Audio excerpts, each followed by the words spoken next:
welcome to Eric's Welsh Garden. Just sat here now in my very overgrown pumpkin patch. Just having a quick cup of tea now before I tidy everything up and go in for the day. I hope everyone had a really lovely bank holiday and managed to get out in the garden loads. I spent it pretty much in the Woodland garden, just mowing, mulching some of the fruit trees that I've got there. And stuff like that, and today I've just been on one sorting out some of the areas where my pumpkins are going to grow.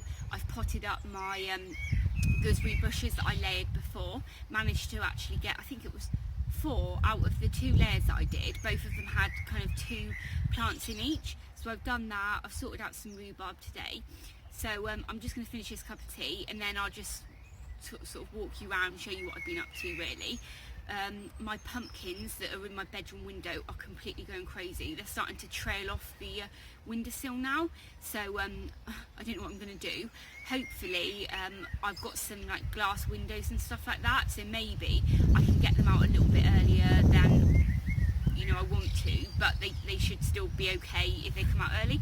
So we'll see. It might just be that I need to put them in the attic where there's really big windows and just let them trail, and then when it is warm enough for them to come out, I might have to like ask my boyfriend to help me just get them out, without snapping them and stuff from the attic. So I will just drink my cup of tea and then I'll show you what I've been up to. So this is Stanley's Granny Smith apple tree. He got given it last year by Bristol City Council. He chose that over a pear tree. It's always been in a pot though, because I don't know what rootstock it is. I didn't know necessarily where to put it in the garden, but what I've done today is I've just pulled out all the weeds that are in the base of it, and I'm given it like kind of a top dressing with some topsoil and new compost, and just covered it up with these stones just to help suppress some of those weeds and hold in some of the moisture. I'm hoping though that this year I will work out where it's going to go so it can start growing in the ground somewhere. So I've mostly been working in the pumpkin patch today. I had these old troughs. They're pretty much coming to the end of their life now. This one's like really bad. This one too. And this one here. So what I've done is I've just filled them up with a mixture of worm castings, topsoil and compost. If any of you use worm casting, just remember that worms don't actually eat seeds, so you'll end up with loads of weeds and stuff coming through, so just make sure you put them like right at the bottom. So what I've done here is just put my turbo onion sets in these 3 here, just because they were getting a bit manky inside, so I thought I better get them in the ground. But as you can see, they're really close together, so I'll either harvest them really early or I'll let them grow for a bit and then move them somewhere else. This one here is from my organic veg box. I noticed it was growing the other day, so what I thought is I'll plant it now. This is probably going to end up bolting anyway because it's not going to get much water, because as you can see it's quite a shallow container, so hopefully that will help it go to seed so I can save the seeds. Obviously I have no idea what the variety is, but if it's free seeds and I can get free onions next year, don't really care what variety it is. So yeah, there you go. In here I haven't actually put anything yet, but I've got a piece of glass, so I might put some carrots in there or something. That's all really nice soil in there, so there's no lumps or anything like that, so that should grow quite nicely.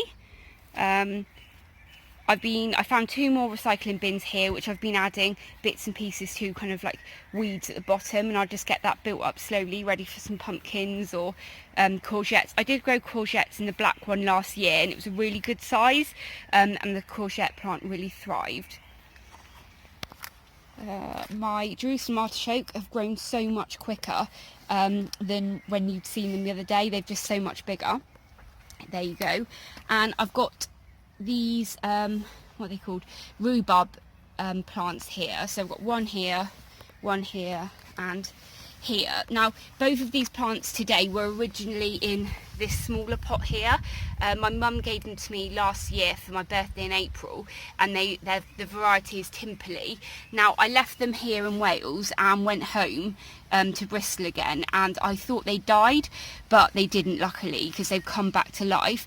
I still don't know where I'm going to put them in the ground though, so what I've done is I've just repotted them into much bigger pots today. When I was doing it, a little bit did snap off with not much root system, but I thought I'll see if it survives, so that's in there. I've just put them behind the Jerusalem artichoke at the moment, so they're not in like direct sunlight. So there you go. I've got 2 other containers there that there's weeds in the bottom of that green one, but again I'll just possibly put a courgette or something in there. And yeah, here's the overgrown area. Up here, because it's so overgrown, I thought I might as well just make use of this space because it gets a nice bit of sun here, and if there's pots on the ground then grass can't be growing. So I've got 2 strawberry plants here. Got these in Wilkinson's for £1 each. This is Cambridge Favourite, and this one is honey oil or something like that, I'm not really sure. I've hardened those off over the last week, and these are in a mixture of kind of compost, worm castings at the bottom and some topsoil. What I have done, I know the runners, you're meant to kind of take off the first or second set of runners that do come from the plant just so it produces more fruit, but because I only got 1 of each, what I thought is I'm going to let as many runners take as I can this year, so that next year I'll have more plants. So the containers that they came in are here. So what I've done now is, in preparation, I've got 2 containers full of the same kind of soil with 2 stones ready for me to kind of put the runners down.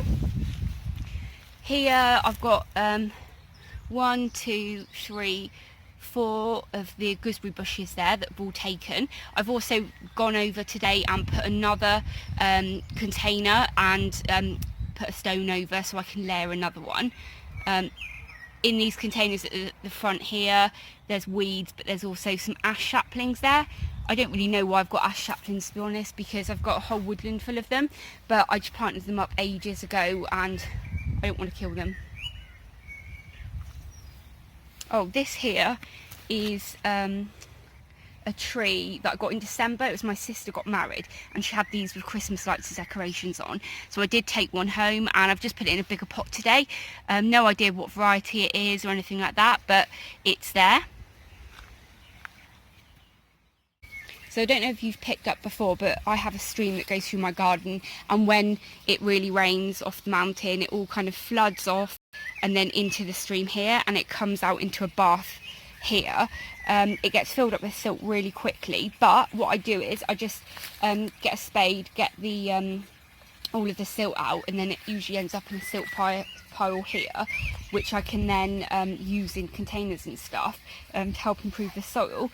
But when I dig it out, I can actually get my watering can in there. So basically it's an ever-filling water butt essentially, which is only just kind of this far away from where all my pumpkins are going to grow. So I'm pretty lucky that yeah, I've got a never-ending water supply for free. Okay, so as you can see, my wormery on the left has got 1 chamber empty, my wormery on the right has got 3. Because I've been using all of my veg peelings and stuff for my pumpkin boxes and stuff. Hi Roach! They've not had too much food themselves, so what I'm going to do is pull back now from saving all of the veg peelings in those boxes, and I'll start giving it back to my my worms. Also, my Ecomax composter that I put all of my chicken poo in is pretty much full now. Well, actually no, it's not full. There's probably another month's worth of putting stuff in there. So I am hoping that by the autumn this will be absolutely full with really usable stuff. I do also add worm castings to it every now and then, so hopefully there's quite a few worms in there multiplying and helping me out with getting that one composted. But I've also got another composter here. There is a lid and there is a side for it somewhere around the garden. So another thing that I did at the weekend was come up here with the strimmer. This is an apple tree here. and it was completely overgrown in that area, so I couldn't really get to the roots or to the base of the tree or anything. So what I did was I trimmed this all back, and then I just mulched it with some grass clippings, tried not to get too close to the base of the tree. But hopefully this year I can kind of kill off all of the grass and weeds around the base of it, so I can mulch it in the autumn. Everything else is like totally overgrown, but I've got loads of things like nettles and stuff, which is pretty cool because I can be using that for making nettle tea for the garden, and stuff like that. I've also got some other fruit trees in the garden and have no idea what they are. They have just been kind of planted in the lawn here, but they're quite weedy, if you can see that. No idea if they're apple trees or plum trees or cherry trees or whatever, but again, I've just gone round and mulched around them with all the grass clippings. So again, hopefully I can kind of kill off the grass around it. I think this is also a fruit tree here, but I didn't mulch that and I have no idea what that is. And there is also, this is where the gooseberry is, and there is a fruit tree there which has blossomed. So is that just an apple, or I don't know. There you go. But yeah, this is where my gooseberry bush is, and today I've put another plant in there, or another plant pot ready to layer.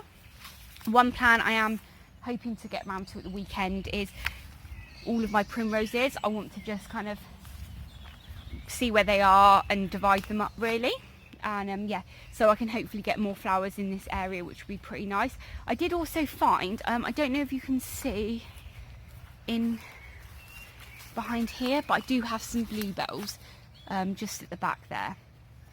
So but yeah, that's pretty much what I was up to, but really enjoyed kind of spending most of the bank holiday outside and just spending it in the garden really. This weekend my plan is, I've got quite a few kind of hazel trees like this, so what I want to do is, sorry the light's a bit rubbish there, is get those ones kind of cut down so I can make some frames for beans and stuff. And again, I've got quite a lot of nettles growing around here. I don't want to take them all because I know things like butterflies like to lay their eggs on them and stuff. Don't even see in there, we've got all of my wild garlic, which is pretty amazing. Not that I actually ever do anything with it.